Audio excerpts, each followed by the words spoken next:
Sisa makanan boleh dikitar semula untuk menghasilkan baja organik.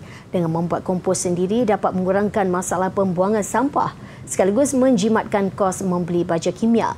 Segmen Bijak Tani bersama wartawan Izzati Rizan minggu ini mengupas cara membuat baja daripada sisa buangan.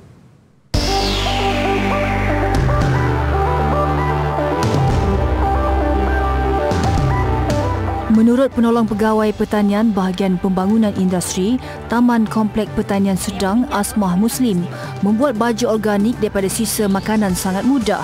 Cuma perlukan bekas atau tong sampah yang tidak digunakan, plastik, tanah dan yang pasti sisa bahan makanan itu sendiri.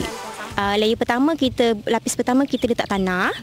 Lepas tu kita letakkan sisa dapur. Sisa dapur tu dia boleh daripada macam-macam sisa yang kita tak nak dah. Contohnya kulit bawang, kulit kentang tu kan. Lepas tu daun pandan yang lebihan yang kita tak nak dah. Ikan dengan tulang dia lepas kita makan tak habis, kita boleh letak situ.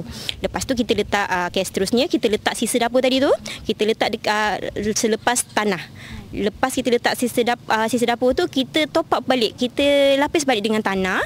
Tanah tu biar dia menutupi permukaan sisa tadi.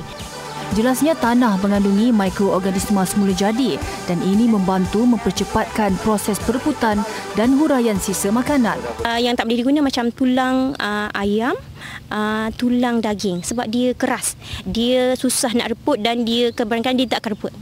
Jadi kita ambil yang kalau paling senang yang mudah reput macam contohnya sawi ke kangkung ke kita potong ada batang dengan akar kita tak nak kita boleh letak untuk sisa dapur kita. Kalau kita kekurangan kitchen waste kat rumah, kita boleh pergi ke restoran-restoran, restoran untuk supaya berhubung dengan pemilik restoran untuk mereka menjualkan sisa tanaman, sisa makanan yang mereka gunakan tu untuk kita gunakan sebagai baja. Ini merupakan satu peluang perniagaan yang baik pada diri kita lah. Sebab umum mengetahui sisa makanan dekat Malaysia ni terlampau banyak. Boleh menghasilkan, menjadikan satu pembaziran. Kadang-kadang satu musim tu 1 tan pembaziran makanan berlaku. Jadi pembaziran makanan berlaku kita jangan buang. Kita tukar ni kepada satu produk yang boleh menyenang pendapatan.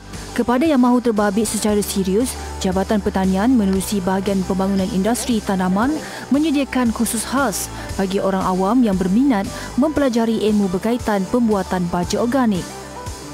Untuk menghasilkan baja kompos sisa bahan dapur ini, ia mengambil masa 6 bulan hingga setahun bergantung kepada sisa ataupun bahan buangan yang digunakan.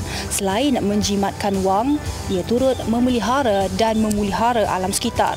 Izzati Rizan, Bijak Tani, Berita TV9.